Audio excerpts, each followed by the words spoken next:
श्रावण महीने की नवमी तिथि। कौन सी तिथि? नवमी। चाहे शुक्ल पक्ष की हो चाहे कृष्ण पक्ष की हो। 7 दुर्वा। कितनी दुर्वा? 7 दुर्वा अशोक सुंदरी वाली जगह पर चढ़ाकर, शंकर भगवान के ऊपर चढ़ाकर, गणेश जी के चरणारविंद को लगाकर उसको लेकर आना है। हाटकेश्वर महादेव का स्मरण कर। कौन से महादेव? हाटकेश्वर महादेव। उसको लेकर आइए। उदर में, पेट में रोग हो, बीमारी हो, बहुत ज्यादा तकलीफ हो रही हो, शरीर के अंतर्गत एसिडिटी रहती हो या पेट के अंतर्गत कोई ना कोई बीमारी बनी ही रहती हो, उसको भादों के महीने में, कौन से महीने में? भादों के महीने में किसी भी दिन सुबह के समय जब आप वो दुर्वा लेकर आए, 5 दिन, 6 दिन, 7 दिन में एक एक कर कर खाली पेट उसको चबा चबा कर खा लो और पानी पी लीजिए। करना पड़ेगा श्रावण महीने में, खाना पड़ेगी भादों में। चतुर्मास में 4 महीनों का बड़ा बड़ा महत्व है। कभी आपको एक स्मरण रहा हो कि जिस नारी के, स्त्री के रजोधर्म से जुड़ी हुई या पुरुष वर्ग में भी कहीं ना कहीं किसी ना किसी रूप में इस उदर से लेकर एड़ी तक के बीच में जो भी तकलीफ होती हैं उससे जुड़ी हुए के लिए भी सावन के महीने में एक प्रयोग आता है। उसको कर लेने से संपूर्ण जीवन समय में ये नाभि कोश से लेकर एड़ी तक के बीच में कभी तकलीफ हो ही नहीं सकती। और वो जल शंकर भगवान को शूलपाणेश्वर महादेव के नाम से चढ़ाया गया। कौन से महादेव के नाम से? शूलपाणेश्वर महादेव। शूलपाणेश्वर, उसका भी स्थान है कि वो जल कहां चढ़ता है। तो पहले तो नवमी तिथि का दुर्वा प्रयोग भगवान शंकर को समर्पित करते हुए, अशोक सुंदरी वाली जगह पर समर्पित करते हुए श्री गणेश जी महाराज को कहकर, आपको याद होगा जिस समय पर श्री गणेश जी महाराज कुबेर जी महाराज के घर में भोजन करने गए थे, सारा अन्न भगवान गणेश जी पा गए थे, तब शंकर भगवान ने दुर्वा भेजी थी। ये दुर्वा जब गणेश जी को भेजी गई थी तो वो औषधि के लिए भेजी गई थी कि गणेश जी ने ज्यादा पा लिया है तो शरीर में रोग ना हो जाए, पेट में कोई रोग ना हो जाए। तब शिव जी ने भेजी थी अशोक सुंदरी के माध्यम से। इस दुर्वा का प्रभाव रोग मुक्ति के लिए किया गया। रोग दुर्वा महाराज। सती मैया कहती है शिव में क्या नहीं है, शंकर में क्या चीज की कमी है? आप बताओ कि शिव में कमी क्या कमी है शंकर भगवान? कोई कहते हैं, कई लोग कहते हैं कि शंकर भगवान तो रुद्रदेव हैं, उनको तो क्रोध जल्दी आता है। हम कहते हैं किसको नहीं आता क्रोध? क्रोध किसको नहीं आता? एक चींटा निकल कर जा रहा है, तुम उसका रास्ता बार बार रोको, बार बार रोको, बार बार रोको, बार बार रोको, चींटा तुम्हारे पांव में खा जाएगा।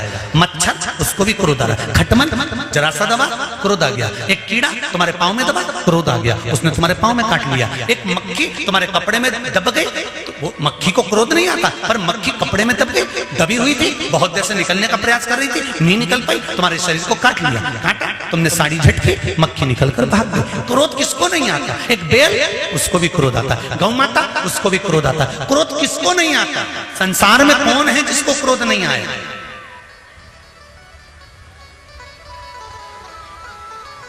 मेरे शिव को क्रोध आता है, पर कब आता है? कहा जब भगवान विष्णु कहते हैं कि अब सृष्टि का संहार करना है, तब मेरा देवाधिदेव महादेव क्रोध में आकर सृष्टि का संहार कर देता है। सती मैया कह रही है पिताजी शिव जी से मेरा विवाह करा दो। शंकर भगवान ने विवाह करा दिया, मन गवारा नहीं करा, इसलिए शिव जी को पूछते नहीं थे। कई संसार में कई लोग ऐसे हैं जो शंकर भगवान की आज भी निंदा करते हैं। संसार में कई लोग हैं, और दूर नहीं, तुम्हारे अड़ोसी पड़ोसी में भी कई लोग ऐसे होंगे, तो मंदिर जाओगे तो भी निंदा कर देंगे। ये चलिए शिव जी की भक्तन, ये चलिए शंकर जी के मंदिर। कई लोग ऐसे होंगे जो अपशब्द कर देंगे, शंकर जी में क्या रखा है, क्यों वो सियोर वाले के चक्कर में पड़े हो, क्यों ऐसा कर रहे हो, क्यों वैसा कर रहे हो। उसको तो कथा तक नहीं आती, दिन भर बैठ के उपाय बताते रहता है, तोड़ के बताता रहता है, तो भी तुम मुंह से कही देती हो। उसने किसी के घर जाके थोड़ी ना किया कि तुम उपाय करो, मन हो तो करो, नहीं तो चक्कर तान के सो। कौन कहे? किसी और वाला महाराज तुम्हारे घर पर आकर कहा था कभी कि तुम ये करो, अगर तुम्हें कथा अच्छी लगे तो टीवी चालू रखो, नहीं तो रिमोट तुम्हारे हाथ में दूसरा महाराज आ रहा होगा, उसको देखो। कहा किसने तुमसे किसी और वाले महाराज को? शंकर से दिल लगाना सरल नहीं है, शिव से दिल लगाना बड़ा कठिन है। दूसरा, धन की कमी है, संपदा नहीं है, पैसा नहीं आ रहा, व्यापार नहीं चल रहा, कहीं से आवक नहीं हो रही, बहुत कष्ट का समय चल रहा है। शमी के वृक्ष में, शमी के वृक्ष के नीचे जब जाएं, और शमी के वृक्ष के नीचे सोमवार के दिन और शुक्रवार का दिन, दोनों दिन में से कोई सा भी एक दिन पकड़ लें, जिस दिन हमें शमी के वृक्ष के नीचे जाकर घी का एक दीप समर्पित करना है और 7 चावल के दाने समर्पित करना है। उसी का एक चावल का दाना उठाकर शंकर के शिवलिंग में ले जाकर चढ़ाना है। आपको मालूम ही नहीं पड़ेगा कैसे आप धीरे धीरे संपदावान बनते चले जाएंगे। शमी का पौधा वैभव देना प्रारंभ कर। शमी मेहनत आपकी है, संघर्ष आपका है, आपको परिश्रम भी करना है और साथ में ये कर्म भी करना। तीसरा, यदि कोई व्यक्ति नशे में धुत हो जाए और नशा समाप्त ही नहीं होता, मदिरा के नशे में इतना डूब गया कि वो छोड़ने को तैयार नहीं, शमी के वृक्ष के नीचे शिवलिंग का निर्माण करो और शिवलिंग का निर्माण कर कर उसी पर 7 बार जल चढ़ाना प्रारंभ करो। श्रावण के महीने में पहले कहा था 1 लोटा जल सारी समस्या का हल। अब अभी क्या बोल रखा है, सावन के महीने में 2 लोटा जल सारी समस्या का हल। कितने लोग जा रहे हैं, कितने भगवान को जल चढ़ाने के लिए जा रहे हैं, कितने भगवान को जल समर्पित करने जा रहे हैं। ढेरों लोग, मंदिर में अपार भीड़ पड़ी है। अभी कुछ दिन पहले अखबार में देखा था कि सोमवार को महाकाल बाबा के दरवाजे पर भीड़, काशी में भीड़, और ओमकारेश्वर भीड़, कुबरेश्वर धाम भीड़, जितने जितने शिवालय हैं सब दूर भीड़ बढ़ गई।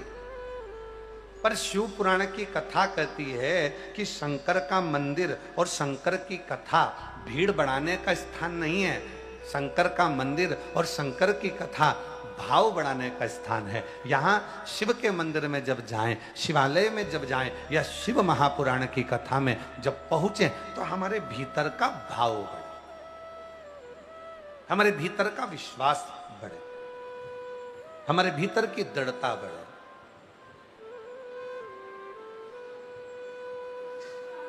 और जब हमारा विश्वास बढ़ता है, जब हमारा भरोसा बढ़ता है, जब हमारी दृढ़ता बढ़ती है, तो अपने आप कार्य सफल होता है। मंदिर तो ढेर जा रहे हो, शिव मंदिर में भीड़ लगी पड़ी हुई है, सारे शिवालयों में भीड़ लग गई। शिव महापुराण ने संसार के लोगों को मंदिर जाना सिखा दिया, सारे शिवालय भरे पड़े हुए हैं। पर शिवालय तक तुम जाओ, शंकर जी को रोज सावन के महीने में 2 लोटा जल चढ़ाओ, और उस जल के साथ में तुम्हारा विश्वास भी शिव के चरणों में हो। क्या सोच कर जा रहे हो? केवल शंकर सोचकर नहीं, केवल ये सोचकर नहीं जाना कि शिवालय, केवल ये सोचकर नहीं जाना कि मंदिर है, केवल ये विचार कर कर नहीं जाना कि भगवान शंकर का शिवलिंग पत्थर का है, पाषाण का है, लकड़ी का है, पारद का है, स्फटिक का है, मुझे जल चढ़ाना। ना ना ना, शिवालय जाना शंकर के मंदिर जाना तो ये विचार कर कर जाना कि अपने पिता से, अपने बाबुल से, अपने बाबा से बात करने जा रही हूँ। वहाँ मेरा पिता बैठा है, वहाँ मेरा बाबुल बैठा है, वहाँ मेरा जगत का बाप बैठा है। और जब मैं अपने दिल की बात अपने पिता से कहूँगी, अपने मन की बात जब अपने बाबुल से कहूँगी, तो निश्चित है कि मेरा पिता मेरी बात को सुनेगा और मेरे गोद में मेरी झोली जरूर भरेगा, ऐसी कृपा जरूर करेगा। तो जल के साथ में विश्वास लेकर जाए।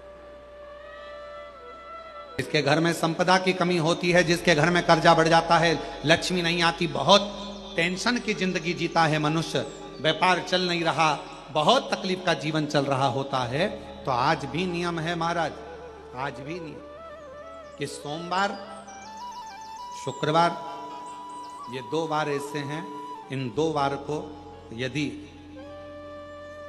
कटोरी में थोड़ा सा शहद रखकर, मधु रखकर यदि लक्ष्मी जी का स्मरण किया जाए और माता लक्ष्मी जी का स्मरण कर कर एक लाल पुष्प उस कटोरी के सम्मुख में माता लक्ष्मी का नाम लेकर रखा जाए महादेव और बाद में वही शहद, वही मधु और वही पुष्प सोमवार का दिन और शुक्रवार के दिन लक्ष्मी का पूजन कर कर, स्मरण कर कर, दूसरे दिन शुक्रवार के दिन पूजन करें, शनिवार के दिन उस मधु का, उस पुष्प का विसर्जन करें, सोमवार के दिन पूजन करें लक्ष्मी जी का स्मरण कर कर, और मंगलवार के दिन अगर विसर्जन करें, 5 या 7 सोमवार या शुक्रवार को यदि आप मधु का भोग लक्ष्मी जी को लगाना प्रारंभ कर दें, शिव का नाम स्मरण कर कर, तो उसके घर में कभी संपदा की कमी नहीं होती, लक्ष्मी उस संपदा को बढ़ाती है। और हम तो यहां तक कहेंगे, प्रयास करो, अगर आपके घर में छोटा सा शिवलिंग विराजमान है, आपके घर में अगर छोटा सा शंकर जी का शिवलिंग है, छोटा सा शंकर भगवान का शिवलिंग है, या आपके घर में कुबेरेश्वर धाम का कंकर है, और आपके घर में यदि शंकर भगवान का शिवलिंग है, या सीहोर का रुद्राक्ष हो, या शंकर भगवान का शिवलिंग हो, या कंकर शंकर हो, तो निवेदन है जहां पर भी शिवलिंग आपके घर में विराजमान है, अगर छोटी सी कटोरी में एक बेलपत्र को आप नीचे रखिए, छोटी सी कटोरी उस बेलपत्र के ऊपर रखकर उसमें थोड़ा सा मधु, शहद, शंकर भगवान की साक्षी में शिव जी के सामने अगर शुक्रवार की शुक्रवार रखना प्रारंभ कर दो, धीरे धीरे संपदा की वृद्धि अपने आप होना प्रारंभ होगा। मधु, देवी भागवत का यह प्रसंग है, 6ठे स्कंद का 16वां और 17वां अध्याय देवी भागवत का वर्णन करता है। मां लक्ष्मी पृथ्वी पर आ गई, रात्रि को देखा कहीं स्थान नहीं, एक बूढ़ी के स्थान पर, बूढ़ी के दरवाजे पर जाकर विनय करी, शहद मधु पाने को मिला, वर दे दिया, मैं तुझे वर देती हूं, तेरे घर में कभी संपदा की कमी नहीं है। तूने मुझे मधु दिया, तूने मुझे शहद दिया, 56 भोग दीपावली के दिन माता लक्ष्मी को लोग लगाते हैं, ढेरों सारा गुजिया, पपड़िया, बर्फी, चक्की, मठरी, खाजे, पपड़िया सब लक्ष्मी जी को भोग लगाते हैं। पर यदि एक पान के पत्ते पर भी एक बूंद अगर शहद का दीपावली के दिन अगर रात्रि को भी लक्ष्मी को भोग लगा दिया जाए तो कभी संपदा कम नहीं, कभी संपदा।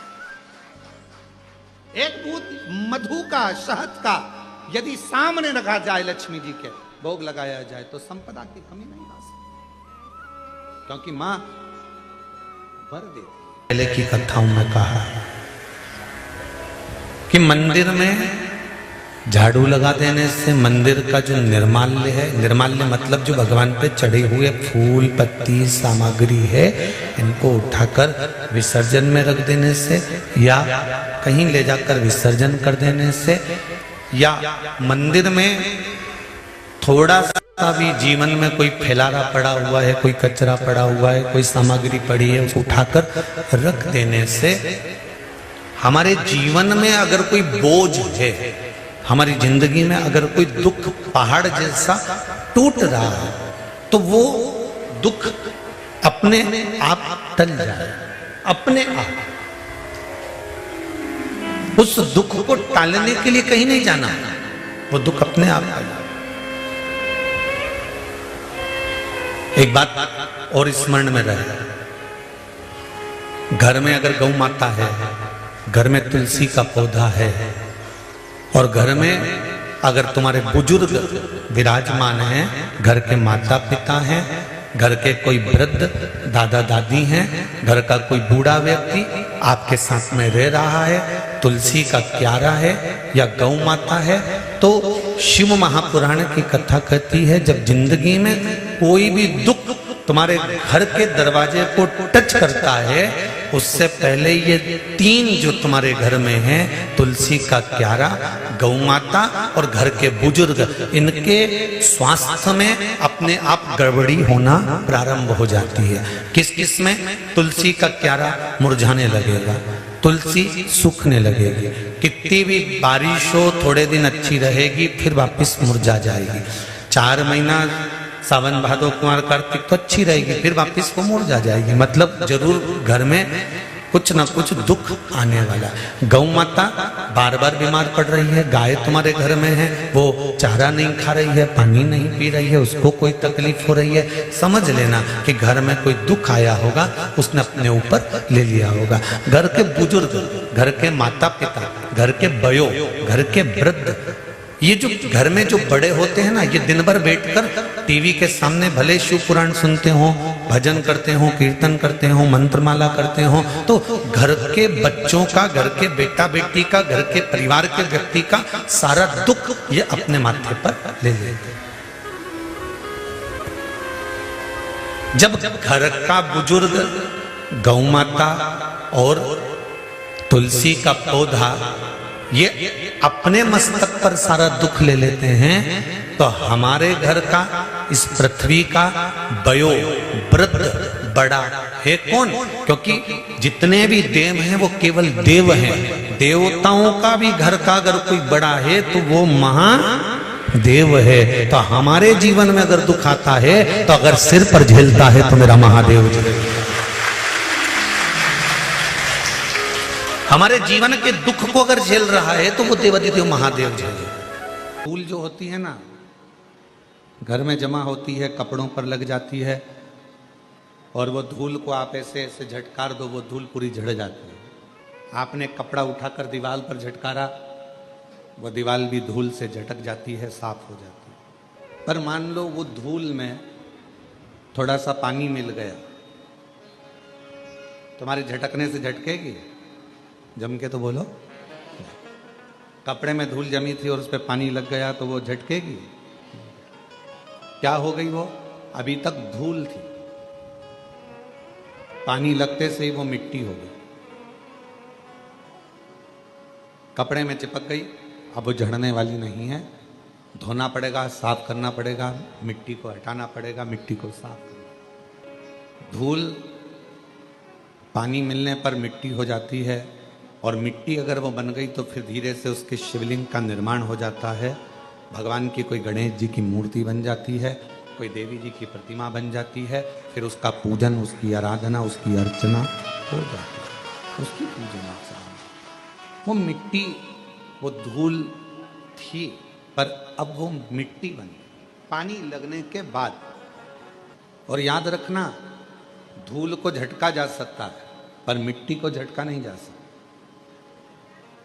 मिट्टी चिपक जाती है शरीर से तो फिर उसको धोया जाता है, उसकी मूर्ति बन जाती है, उसका श्रृंगार हो जाता है, उसका पूजन हो जाता है, वो श्रेष्ठ हो जाता है। कब बनी वो मिट्टी?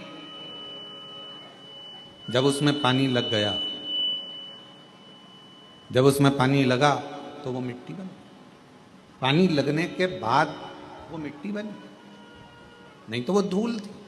उसी तरह संसार में जितने मनुष्य का जन्म होता है, जितने मानव जन्म लेते हैं, वो भी धूल की तरह हैं।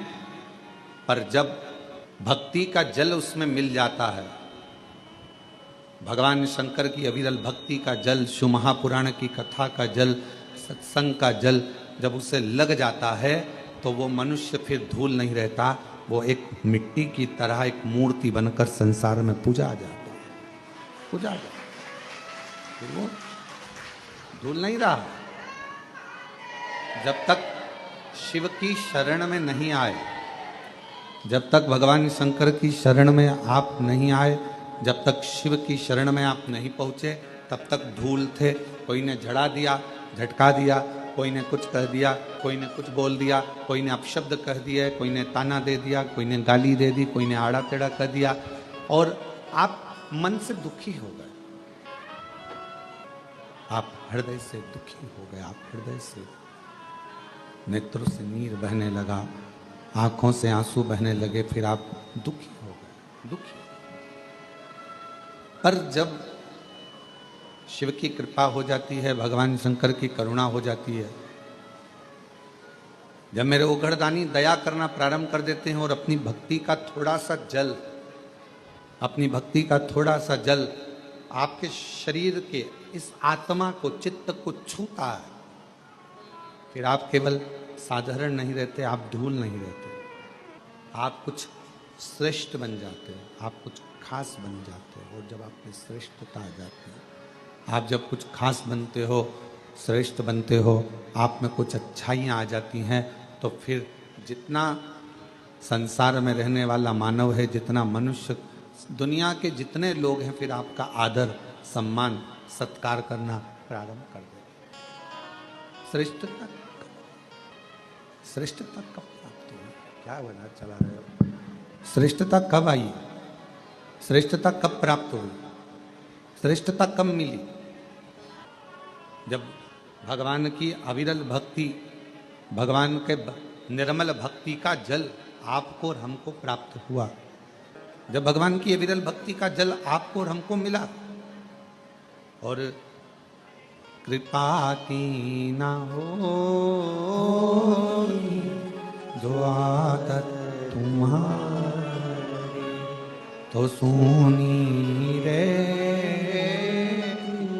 अदालत तुम्हारी, गरीबों के दिल में जगह तुम ना पाते, तो किस दिल में होती इबादत तुम्हारी, कृपा की ना हो शंभु शंभु शंभु तुम्हारी, तो सुनी रे अदालत तुम्हारी। उसकी भक्ति का जल, शिव की अविरल भक्ति का जल हमको छूता है। जैसे शिव महापुराण की कथा कहती है, भगवान शंकर का चरित्र कहता है। शिव को प्रिय क्या है? शंकर भगवान को सबसे ज्यादा प्रिय है आपकी मुख से निकला हुआ सत्य वचन।